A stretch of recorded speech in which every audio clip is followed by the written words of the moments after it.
નમસ્કાર, હું છું પ્રિયંકા. તમે જોઈ રહ્યા છો સિટી કવરેજ ન્યૂઝ. આજના મુખ્ય સમાચાર. જૂનાગઢના 15 સહિત સૌરાષ્ટ્રના 51 યુવક યુવતીઓ ઉદયપુરની એક હોટલમાં રેવ પાર્ટી કરતા ઝડપાયા છે. ઉદયપુરની હોટેલ ગણેશમાં રેવ પાર્ટી ચાલી રહી હોવાની બાતમી મળી હતી, જેને પગલે ઉદયપુર પોલીસ કર્મીઓ સાદા ડ્રેસમાં ખાનગી બસમાં બેસીને બોગસ ગ્રાહક બનીને ગયા હતા અને ભાંડફોડ કર્યો હતો. ઉદયપુરના ડીએસપી સૂર્યવીર સિંહના નેતૃત્વમાં પોલીસ ટીમે પાડેલા દરોડામાં જૂનાગઢના 15 સહિત સૌરાષ્ટ્રના કુલ 51 યુવક યુવતીઓ રેવ પાર્ટી કરતા ઝડપાયા હતા. પકડાયેલા 51 આરોપીઓમાંથી 40 યુવકો અને 11 યુવતીઓનો સમાવેશ થાય છે.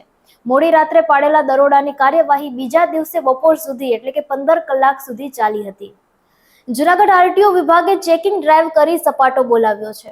આરટીઓના નિયમોનો ભંગ કરનાર 182 વાહન ચાલકો સામે ચલણ કર્યા છે. 16 વાહનોને ડિટેન કર્યા છે અને 14 લાખનો દંડ ફટકાર્યો છે. આ અંગે જૂનાગઢ આરટીઓના અધિકારી આશીષ પંચાલે જણાવ્યું હતું કે જૂનાગઢ આરટીઓ દ્વારા ચેકિંગ ડ્રાઈવ હાથ ધરવામાં આવી હતી. વિશેષ કરીને સાસણમાંથી અનેક ફરિયાદ આવતી હતી.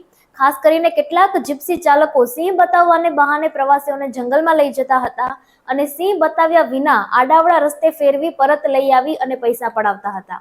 આવી ફરિયાદને આધારે સાસણમાંથી 8 જીપ્સીને ડિટેન કરી છે. મધુરમ નજીક વાડલા ફાટક પાસે આવેલો પુલ જીવલેણ અકસ્માત સર્જે તેવી ભીતિ સ્થાનિકો દ્વારા વ્યક્ત કરાઈ રહી છે. ખાસ કરીને અહીં રસ્તો સાંકડો છે, ટ્રાફિક ડબલ છે અને પુલની એક સાઈડ અડધાથી વધુ તૂટેલી છે, જેના કારણે સતત ટ્રાફિકથી ધમધમતા આ માર્ગ ઉપર અકસ્માત થવાની ભીતિ સેવાઈ રહી છે. ત્યારે તંત્ર દ્વારા આ પુલને તાત્કાલિક રીતે રિપેર કરવામાં આવે તેવી સ્થાનિક લોકો વતી મુકેશ ગોસ્વામીએ માંગણી કરી છે. જૂનાગઢના મધુરમ વિસ્તારમાં મોડી રાત્રિના પસાર થઈ રહેલું કાકરી ભરેલું ડમ્પર ખાડામાં ખૂંચી ગયું હતું. બાદમાં જેસીબી બોલાવી મહા મહેનતે ડમ્પરને બહાર કાઢવામાં આવ્યું હતું. રસ્તો બેસી જતા ડમ્પરનો પાછલો જોટો ખાડામાં ફસાઈ ગયો હતો.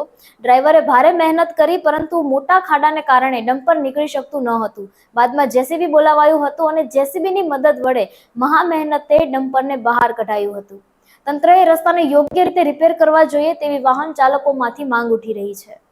જૂનાગઢમાં દાતાર રોડ વાણંદ સોસાયટીમાં આવેલ અમરનાથ મહાદેવ મંદિરમાં શ્રાવણ માસના બીજા સોમવારે શિવજીને આદિયોગી સ્વરૂપ શિવજીની ઝાંખી કરવામાં આવી હતી, જેમાં ભાવિકોએ બહોળી સંખ્યામાં ઉપસ્થિત રહી દર્શનનો લાભ લીધો હતો.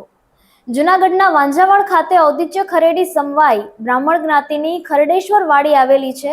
આ વાડીમાં ખરેડી બ્રાહ્મણ જ્ઞાતિના ઈષ્ટદેવ ખરેડી મહાદેવનું મંદિર આવેલું છે. અહીં મહાદેવની પૂજા અર્ચના રુદ્રી દીપમાળા કરવામાં આવે છે.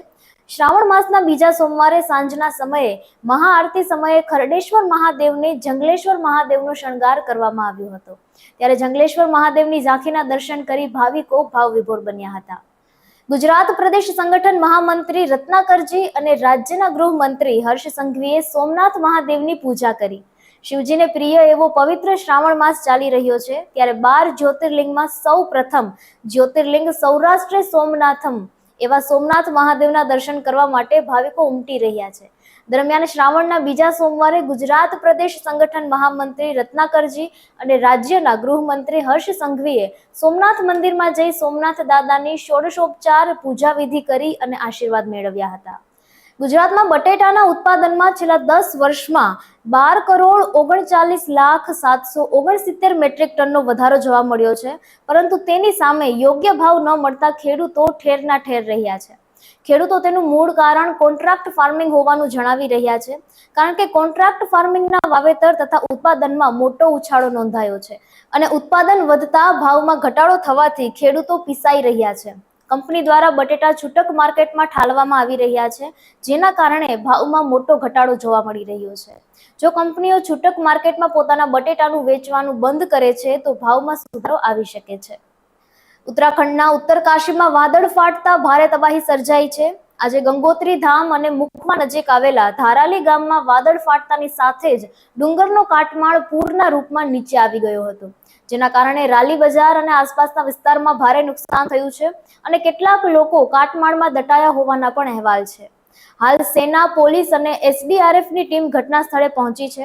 ઉત્તરાખંડના મુખ્યમંત્રી પુષ્કરસિંહ ધામીએ જણાવ્યું હતું કે યુદ્ધના ધોરણે મોટા પાયે બચાવ કામગીરી ચાલી રહી છે.